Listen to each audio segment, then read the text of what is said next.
Greetings, ladies and gentlemen, and happy Halloween! So we are coming to a close to our Tales of the Master Mirror mini-series, and when that happens, my contract with the Master Mirror himself will be complete. Unfortunately, all his contracts come at a price, and even I myself don't know what awaits me when the contract is over. I guess all we can do now is complete the last tale of the mini-series, so I hope you guys enjoyed today's video. Up until this point, the stories presented here at Team Bandit Gang have been of humans that have come across the Master Mirror, but the final tale is of the Man of Glass himself. The catch is, he is no mere human being, meaning I cannot exactly tell this tale in the same manner as how the other stories have been presented. So instead, we will simply delve into his nature and his role in the Witcher universe, and where they come from, which may require us to visit more than one universe to find the answers. So let us conclude the mini-series with the story of Master Mirror himself.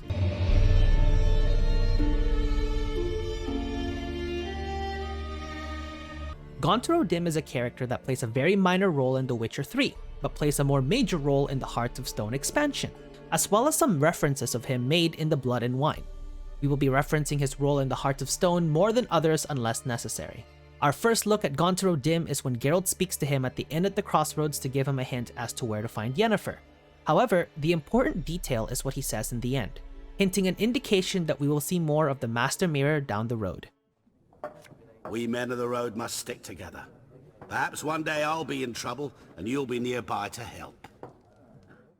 The next time we see him is at Hearts of Stone, where Geralt is about to be transported and executed due to his alleged murder of the prince who was cursed to turn into a giant toad. Gontaro Dim rescues Geralt, but in return, Geralt must do something for him, and is given a mark as a sign of their association.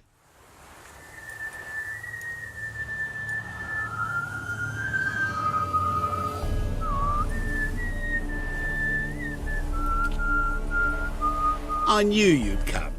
This favor was made when they met at the crossroads.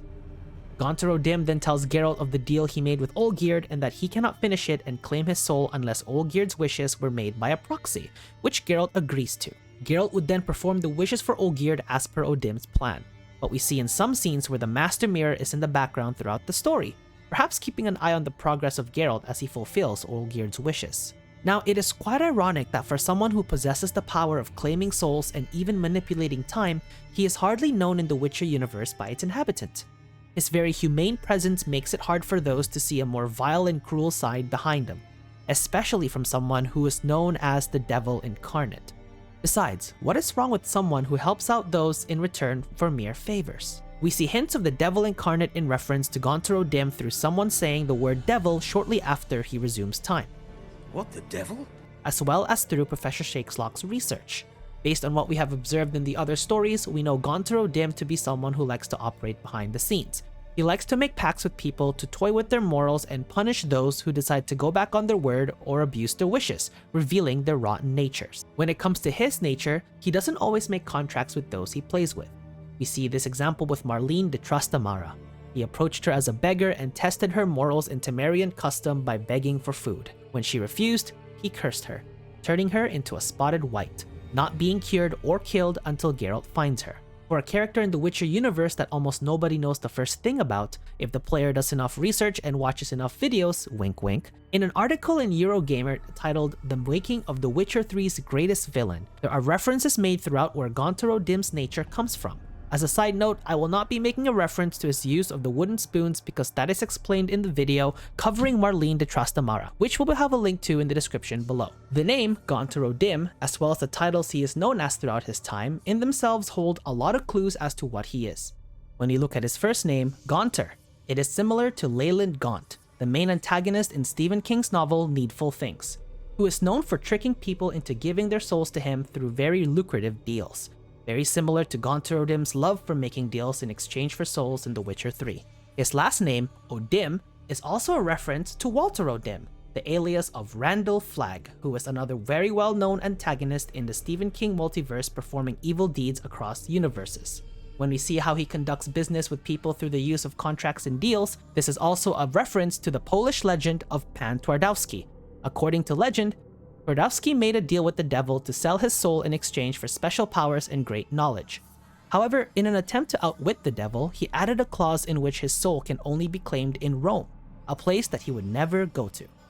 Initially, his powers were put into use, with him gaining much wealth and fame. However, he was tricked by the devil when he entered an inn called Zim, which is Rome in Polish. This play on words is very prominent with Gontaro Dim, as well with it the terms of his contract with Olgierd, stating he can only claim his soul once 3 wishes were made and they met on the moon, meeting on a mosaic of the moon in the Temple of Lolvani, thus completing the contract. You forget. The pact states you can take it only once you've fulfilled 3 wishes and... And we stand together on the moon. Well, what do you know?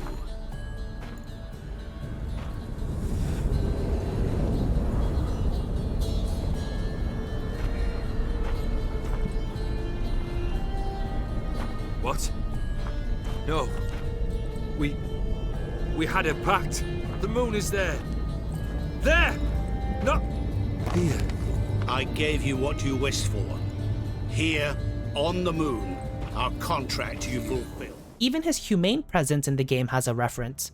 According to the article, this is a reference to the Kingpin Gustavo Fring, a character in Breaking Bad who is a very successful businessman, but was a drug kingpin.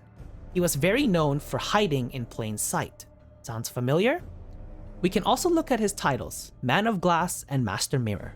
When you look at the items that he is associated with, a mirror is used to see the reflection of one that looks upon it, but metaphorically, it has been used in movies and books to reveal the true nature of humans, something that Gontaro Dim exploits when he makes contact with humans in the Witcher universe.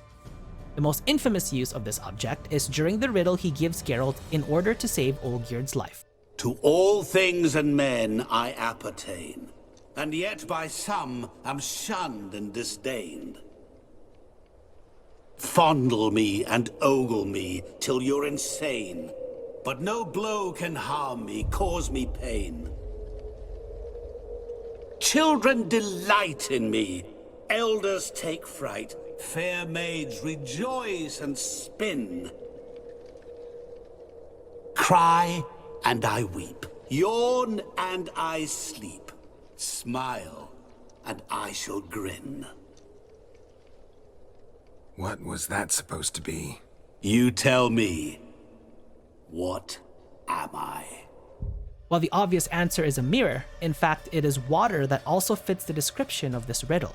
When Geralt solves it, Gontaro Dim is banished, making Geralt the second person to conquer the Master Mirror.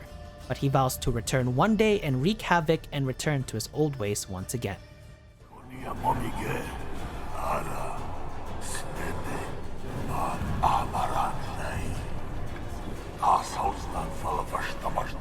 Be gone.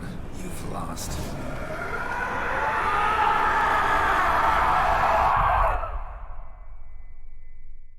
And that wraps up the tale of Gontaro Dim. Since most of his deeds were covered in the previous videos in the Tales of the Master Mirror miniseries, we didn't go into much detail about them, but rather just explore his overall nature, how he operates, and where they come from. As a character who isn't very known in the Witcher universe, his powers and capabilities make him a very formidable foe and not one that the common person should wish they would want to come across in their lifetimes, lest they want to meet a very unpleasant experience in their life to say the very least. Unfortunately, I fall upon the percentage of people who have come across and made contact with Gontaro Dim, and I am sure I will pay for it at some point in the future. What did you all think of Gontaro Dim? Did you like the way he was written and incorporated into the game? Did you think he should have had more of a presence in the Witcher universe? Or perhaps even less? Let us know in the comment section below, and with that ends the mini-series of the Tales of the Master Mirror. We hope you enjoyed all the videos, leave a like if you did and subscribe to the channel if you want to see more content from Team Bandit Gang, and other than that, we will see you again soon. Go. I shall join you later. And we're doing another giveaway for a subscription to the Bandit Gang YouTube channel, and the winner is... Oh, exciting! Woo! The winner is... It's you! Woohoo! You just activate that subscription down below. Congrats!